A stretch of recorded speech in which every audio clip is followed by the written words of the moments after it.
Today, we're talking about how to find photography jobs no matter where you live. My name is Sam. I'm a photographer with 12 years experience in the industry, and I am here to teach you business and the things you can find answers to.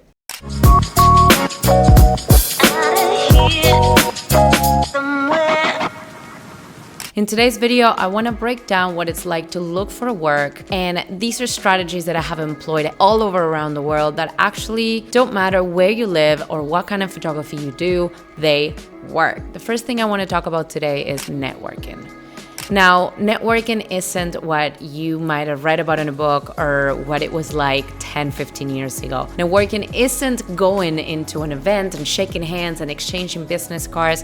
Networking is actually working through your network and creating connections. So when you're starting out, especially, it can be a little bit harder to come up with ways to find new clients. And of course, once you have some clients, more will come, more will recommend you, and even the same ones will hire you over and over again. But at the beginning, it's really hard to get that ball rolling. So I always tell my students and all the photographers that work with me that the best way to start is within your network. Depending what kind of photography you do, think within your network the people that you know, the businesses they run, the jobs that they work, where do they go to a yoga studio, where do they buy their coffee, where do their wife, children, or friends work, and what kind of opportunities within their network are available to you. So, for example, if you're a wedding photographer, the best thing you can do is think about the people you know and who's getting married anytime soon and reaching out and offering your services. If you're a wedding photographer, you should be at the wedding show. And trust me, most cities have a wedding show or a wedding vendor display or somewhere where brides go every year to look at the different options. There is florists, there is venues, there is wedding planners, there is hairstylists, there's makeup artists. These are all people that you should be reaching out to and asking, are you doing weddings? Where are your brides finding you? And finding a way to get in the same places, or even asking these businesses to recommend you, and one step further, creating collaborations and trying to offer services together with them, or offering them a commission for them sending you work. Once you understand that finding business is all about networking and being part of your community, that's where I want you to focus on your community. Think about different ways that you can be present in your community, whatever your community is, that can be a way for people to think of you often, to remember you exist, to see you with a camera. And the best way to do this is actually volunteering at local events. So for me, when I was starting out, I wanted to do a lot of work with musicians and with the creative arts community. So I actually reached out to the different organizations that were running the music festivals, the jazz festival, the theater festivals, any community event happening on the weekends, and any activities that were going on in the summer. I would reach out and offer my services to volunteer, to show up and do some photos for them. This has a double effect. First of all, you're getting to be in front of people of your community that are going to see you as a photographer, and they're going to see you with a camera in your hand, which is a great way for them to think of you next time they need a photographer. But this is also going to give you an opportunity to photograph people, grow your portfolio, and maybe get in touch with them later and send them these photos. And of course, you are doing good. You are working within your community, you're providing a service, you are helping maybe non-for-profit organizations or small businesses use your images to promote their businesses. And if you're doing this as a volunteer, you can ask to get tagged, you can ask for shout outs using their channels to promote your own work. For them, this is a win-win because they get to have your work, they get to have your photos, and for you, it's a great way to get in touch with more people. A really good thing to understand about volunteering, put yourself out there, working in your community, and connecting with more people is that you're not only activating your RAS, you're activating their RAS. If you haven't seen my other videos, and this is the first time you hear of this term, let me explain it to you. RAS stands for Reticular Activating System, and it is your brain's kind of algorithm to filter what's important to you and what isn't. If you decide that photography is the main thing for you, if you're always with a camera in your hand, if all you talk about and think about and do is photography, all of a sudden you're gonna start noticing opportunities for photography everywhere. It's like when you buy a new car, and if your car is red, all of a sudden every car you see everywhere is a red car.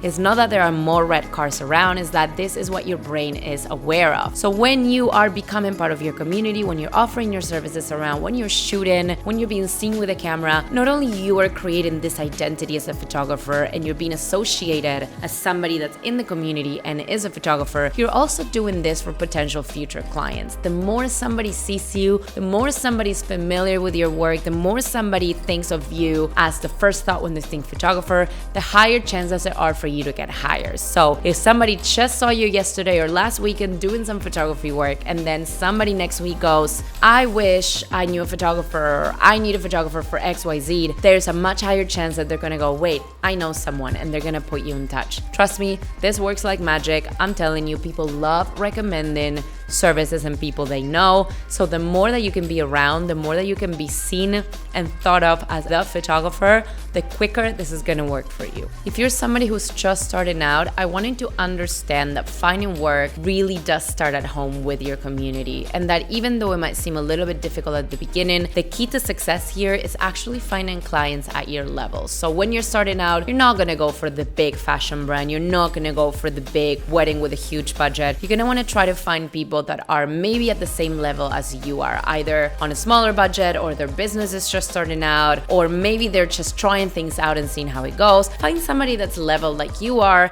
and they're gonna be able to meet you where you're at. The expectations are gonna be a little bit lower, the pay might be a little bit lower, but that's okay because you are just getting started. So great way to not fail as a beginner photographer is when you start looking for work, start within your community, start within your network, because they know you, they trust you, they want to support you, and start with people that are at your level. This is going to create more opportunities, and it's going to be easier to start and get going. If you're someone who is starting to shoot, you're getting some paid gigs here and there, or you haven't really gotten a first paid gig, but you want to grow your business and you don't know where to start, I have a few videos that talk about business and how to get started as a professional photographer. I recommend you check them out, and it's going to give you a full overview into what it takes to become a professional photographer and start really making money. The last thing I want to talk about today is social media.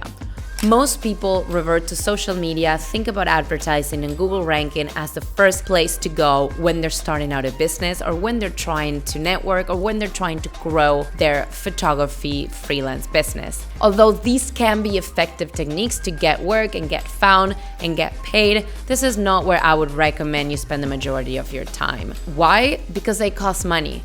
Ranking on Google and doing advertising require a lot of investment, a lot of trial and error, and a wealth of knowledge in the marketing world that goes beyond what one person can do with a freelance business. So before you think that that's your next step, I challenge you to write a list of every single person you know and reach out to 5 to 10 people a day to offer your services and see if they need photography for anything that they do. This is free work. This doesn't cost you any money, and it is something that is going to get you better results because you're already targeting people that know who you are. Where when you're doing advertising or Google ranking, you're actually going to be targeting people that don't even know you and are going to take a much longer time to trust you, let alone want to hire you. So when it comes to social media, I still want you to think of it as a networking tool and a place to connect with like-minded people and your community. When it comes to Facebook, the best thing you can be doing is chatting with people that you know that are already in your network, posting your work, sharing about what you're doing, and really focusing on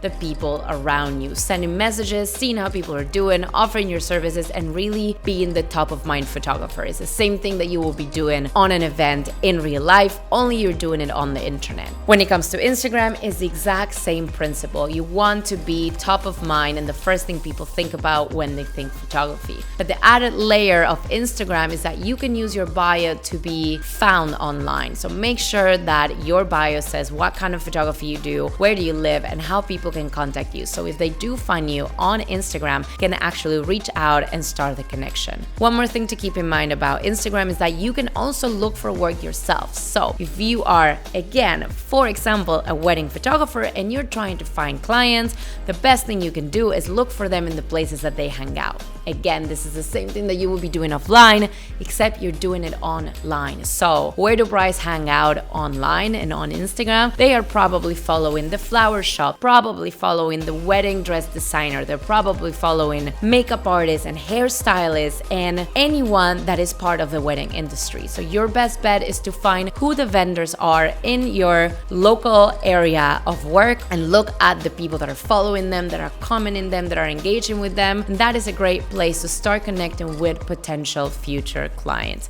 This applies to any niche in any shape or form. So if you are a fashion photographer, look for local fashion brands. If you're a portrait photographer, connect with people and families in a personal basis, and this can go on and on and on. Basically, treat social media as exactly what it is. It's an online space to get social. Often we think we need to work hard and do difficult things in order to get work. It's like we need to earn it, and I just want to tell you that's simply not true. You're allowed to do work that you love. It is okay for it to be easy to find, and if you go into it with this abundance mindset that there's work out there for you to make and there's people out there that want to hire you, your only job is to connect them to you and bridge that gap.